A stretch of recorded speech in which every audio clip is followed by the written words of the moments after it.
어제 발생한 강릉 산불은 주택뿐만 아니라 유구한 역사를 가진 문화재들도 잿더미로 만들어버렸습니다. 네, 강원도가 지정한 유형문화재 일부가 불에 타는가 하면 국가지정 문화재 보물인 경포대 근처까지 불길이 번졌습니다.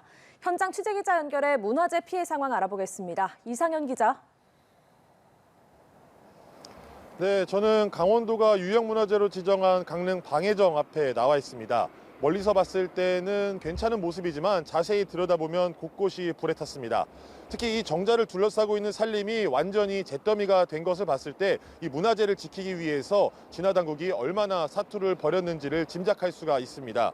이번 강릉 산불로 방해정 일부가 소실됐고 경포 지역의 소중한 문화재들이 위협을 받았습니다.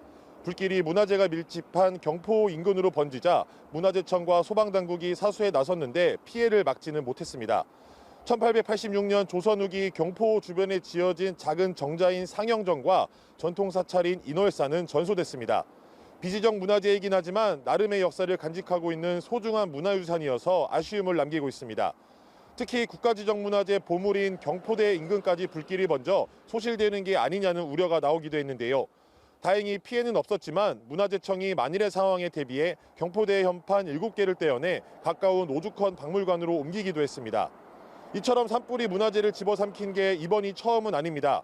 지난 2005년 발생한 강원도 양양 산불은 낙산사를 덮쳐 사찰이 전소됐습니다.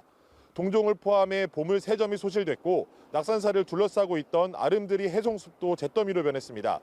당시 복구를 위해 180억 원의 예산이 소요됐는데 이번 산불도 자칫 더 큰 문화재 소실로 이어질 뻔한 아찔한 순간이었습니다.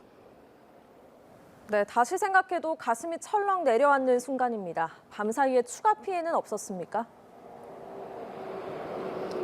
네, 다행히 밤사이에 추가적인 피해는 없었습니다. 오늘 자정까지 불이 다시 났다는 신고가 10여 건 정도 접수되긴 했는데 다행히 재발화로 이어지진 않았습니다. 그리고 조금 전 오전 6시부터 헬기 한 대를 띄워서 산불 피해 현장을 둘러봤는데 연기가 나는 장소도 단 한 곳도 없는 곳으로 확인이 됐습니다. 지난밤 900여 명의 인력과 200여 대의 장비가 잔불 정리를 벌인 덕분입니다. 오늘은 헬기 4대가 떠서 계속 물을 뿌려 화재 현장을 충분히 적실 예정입니다. 오전 4시를 기준으로 강릉 지역에 발효됐던 강풍특보도 모두 해제돼 오늘은 피해 조사에 더욱 집중할 수 있을 것으로 보입니다. 어제 오후 소방당국이 1차 화재 감식을 한 결과 강풍으로 소나무가 부러지면서 전신주 사이에 설치된 고압선이 끊어졌고 이때 발생한 불꽃이 바람을 타고 확산한 것으로 추정하고 있습니다.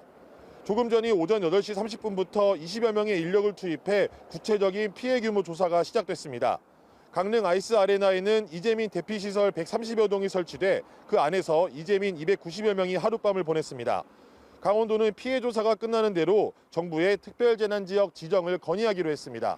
지금까지 강릉 산불 피해 현장에서 연합뉴스 TV 이상현입니다.